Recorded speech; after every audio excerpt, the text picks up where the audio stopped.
Howdy ho, good neighbor. Today I'm doing an assessment on a broken fire sprinkler. You can see right here, fire sprinkler hydrant. I should correct myself that these fire sprinkler hydrants, they have a breakaway spool. And somebody ran over this fire hydrant this morning. That's why it's in this position. But you can see right here, let me turn on the old flashlight. And you can see right there, there's a little gap. Oh, that's heavy. You see that little gap right there? Well, that breaks away when a truck hits it. So I'm gonna have to dig this up and order a new breakaway spool for this fire hydrant at this undisclosed location. So let me get my tape measure out. We'll order this up and go put their fire sprinkler system back in service. How about that? Let's go, shall you?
Well, there you go.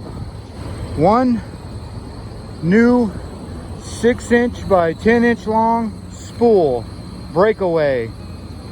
So when the cars hit it again, which it will get hit again, you can see it's right next to this curb. So somebody pulling in here, they're going to hit this again. So we will be back.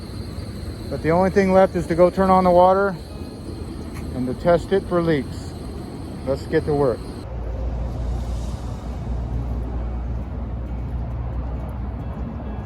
Well, there you go, good neighbor.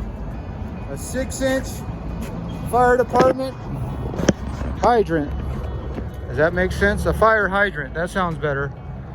So you just seen a time-lapse video of all our digging, and we had to use a grinder to cut all the rusty bolts off. So that's what happened here today, right behind me at this undisclosed location. So like I told my boss, I'm not an underground guy, but I will try. And try I did. So anyway, let me just take you a quick walk. There's the fire hydrant, but they didn't know how to shut it down. So yesterday when I got here, they said, hey, come and try to turn the system back on so they'll have fire sprinklers. Well, of course you can't, because the hydrant would just be gushing. So I walked around this parking lot and I found this, the post indicator valve. But the valve was open. So that didn't make any sense. You know, if the valve's open, that means, what did they do? So what I did was, let me unclip you here.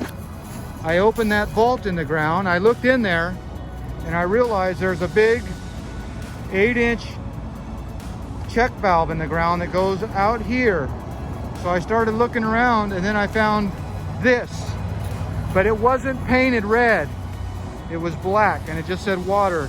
But I went ahead and painted FS, fire sprinkler. So now I know right where to go when I have to come back and do some work on this building. But really the fire department should have just closed a PIV. That would have made it a lot easier on me. All right. Well, there you go. One fire hydrant replacement spool. Boy, I try to talk fancy, don't I? All right, well, as always, I want to thank you for coming along with me on these fire hydrant breakaway spool changing adventures. You know the drill. Peace, love, and all that hippie jazz. Bye-bye, everybody.